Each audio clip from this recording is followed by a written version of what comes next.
Bonjour chers auditeurs, ici Éric Lantier au microphone et bienvenue à ce tour d'horizon du 2 octobre 2018. Et oui, il s'agit d'une édition spéciale parce que je ne pouvais pas passer sous silence cette élection historique. François Legault a réussi un tour de force. En 6 ans, il a réussi à former une coalition et obtenir une majorité de sièges pour former le gouvernement, un gouvernement caquiste. Depuis 1966, mesdames et messieurs, on n'a jamais vu un autre parti que les libéraux ou les péquistes au pouvoir. Il y a toujours eu une alternance entre ces deux formations politiques, mais aujourd'hui, ce cycle vient d'être brisé. C'est décevant pour les libéraux. Pourquoi? Parce que c'est leur pire résultat en termes de pourcentage. En termes de sièges, eh bien, c'est leur pire résultat depuis l'élection de René Lévesque en 1976. Et pour Philippe Couillard, c'est une gifle, c'est un coup au visage parce que il est le seul premier ministre libéral depuis Adélard Godbout à n'obtenir qu'un seul mandat à titre de premier ministre.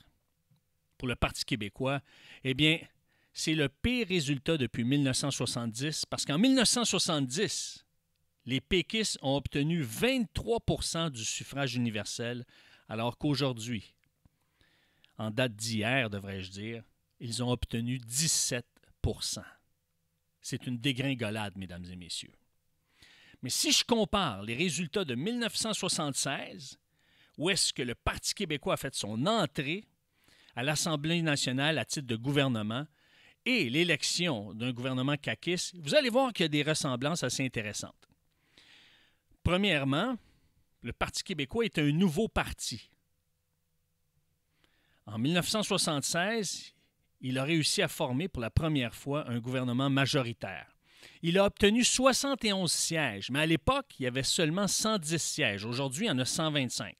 Alors, ils ont obtenu 65 % des sièges de l'Assemblée nationale, alors que les caquistes en ont obtenu 60 % avec 74 sièges sur 125.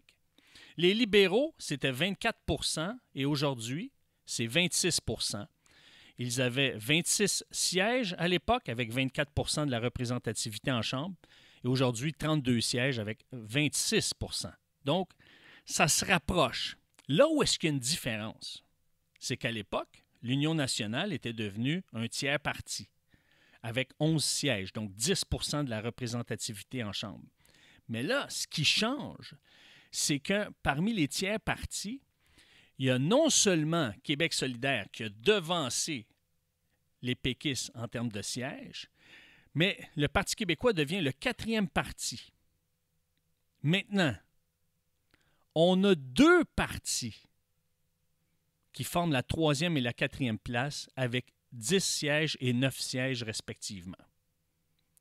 Ce qui n'était pas le cas à l'époque en 1976, parce qu'on avait 2 autres petits partis, si on veut, qui avaient chacun un siège. Mais là, on a 2 petits partis qui ont quand même une forte représentativité. À l'heure d'eux, ils ont 19 sièges. Et c'est ça qui fait la différence, mesdames et messieurs. C'est que maintenant, les tiers partis ont une voix de plus en plus forte. Et ce que ça m'amène à me questionner, c'est est-ce que François Legault va tenir sa promesse? Il a promis, mesdames et messieurs, qu'il changerait le mode de scrutin pour que justement les tiers partis, les petits partis, puissent avoir une plus grande représentativité et pour que l'Assemblée nationale reflète davantage le vote, le choix des Québécois.